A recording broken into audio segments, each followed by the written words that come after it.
Flory Models daily vlog. Here we are on Thursday the 10th of December 2015 and we're cracking on still with the actual Millennium Falcon. We've gone through the painting, so this particular stage it's literally had a black wash right the way over it, and we used a little bit of rust just to break it up here and there, and basically the details, especially all the details around the edges and everything else like that, have gone in absolutely fantastic. And in some ways, seeing those now, I don't know why I took so much time to detail the other ones on here. So these little ones that are in the middle here, the section, the detail ones, I did as separate items, and we used actually enamel washes on those, the AK ones. Looking at it now, actually the one from the black wash looks better, so I might actually redo these when these are totally dry, once they've gone off completely. Again, the great thing about this is I just disassembled the entire thing completely to get to these little parts in here. So these little power pack generators down here and these on the top, took them out, painted them as a separate item, and then afterwards we put it all together and then we gave it a wash and everything else like that. So to be able to pull it apart completely and then come back in and then put it back together without the risk of breaking any tabs off or glue stressing and stuff like that was absolutely fantastic. So big kudos again to Bandai, it's brilliant.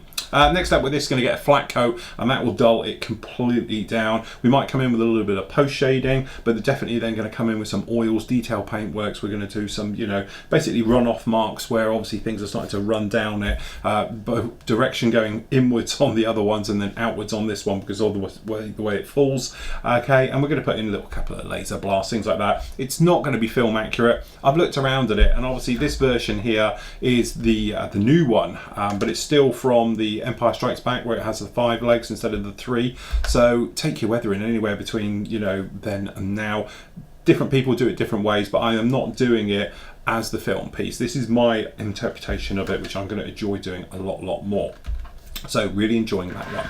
The other thing I've done today is, because it's been brought up a couple of times, and showing it in detail I think, you know, is a lot better. I've shown how to do the seals, okay, completely on an airbrush. So let's have a look.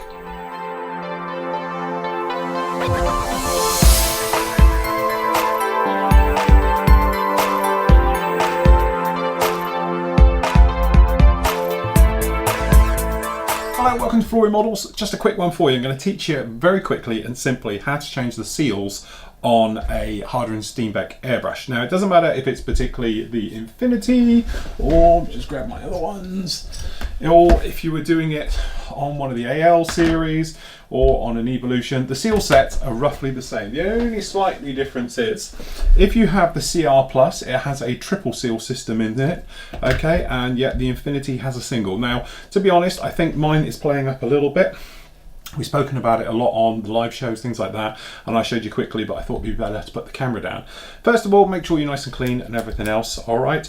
So then, really simple with this one, all you do is take off the back comes out, take your needle out, okay? Take the front end off completely, so you've done like a normal sort of field strip as you would. Then the back part comes off, okay? So just take the back section off, trigger pops out the top, and then this is where we get tricky. You might see in there you've actually got a cross-headed screw, which camera's going to get at base. All right, just down in there. So what you want to take is a screwdriver that fits in there, okay, and then you just unscrew it all the way out, and then it comes out looking just like this. Now this is, you can probably see a little drum, and then using the back of your needle, okay, or you could use something else, you can take the seal out. Now the difference between this one, okay, and this one over here, a CR Plus, the CR Plus has exactly the same, but this drum is longer and has 3 of these in here. Now these are Teflon seals, and to be honest, I have a seal pack just down here. So what you want to do is, I might as well tip them all out. The one we're after is this one right here, which is going to replace it. And if you look at the difference, you can see that this one is a lot fatter, okay, than the other one. This is because this has been compressed down and all the rest of it. And this little guy is going to fit in here. Now the trouble you have is trying to put it back in. Now they will sell you a tool, okay, which actually does this for you, okay. So basically it's like a screwdriver with a pole on it. Here's a quick tip. All you do, mount both of these together. So we just pop the new one in, okay, like that.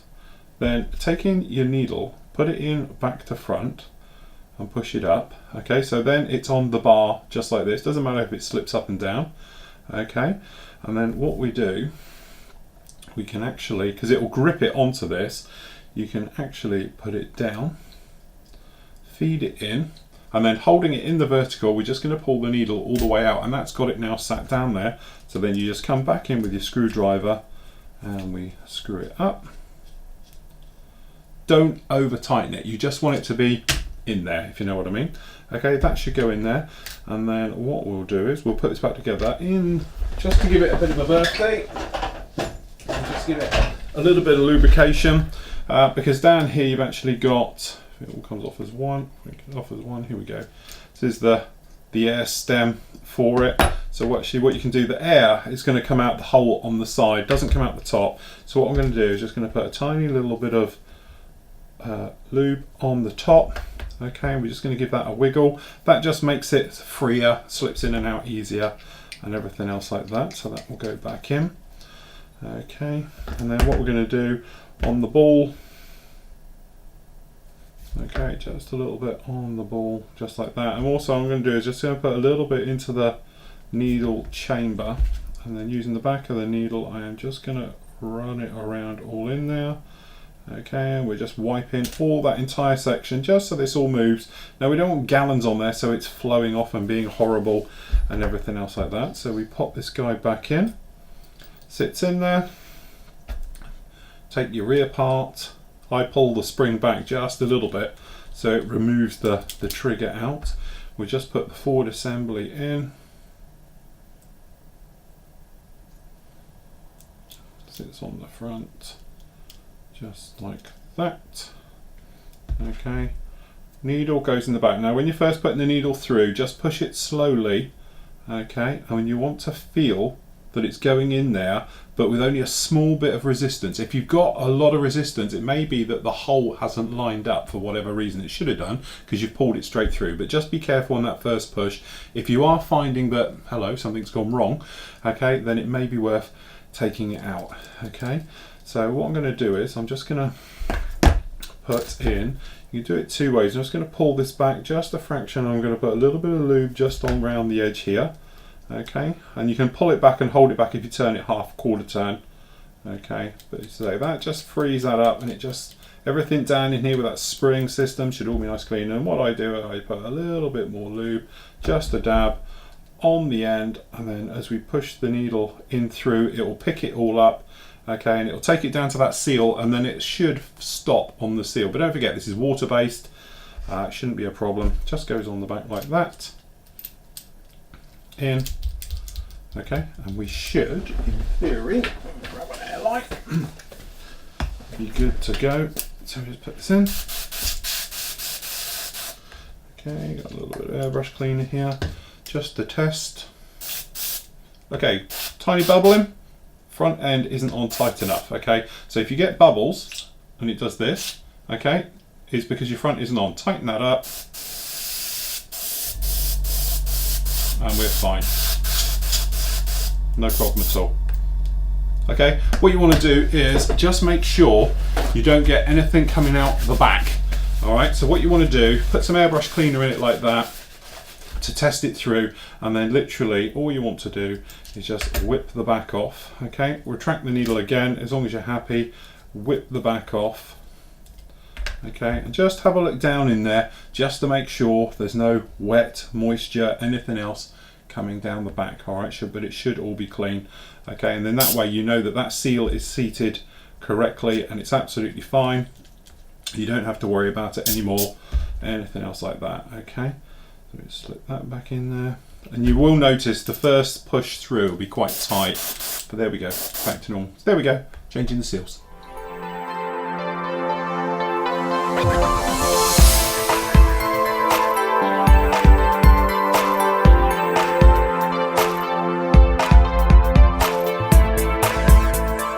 So there you go, looking really, really nice, and it feels a lot nicer as well. When that new seal is in there, the old one, I think it swells, gets a bit deformed and all the rest of it. This new seal's in here, it feels very, very positive.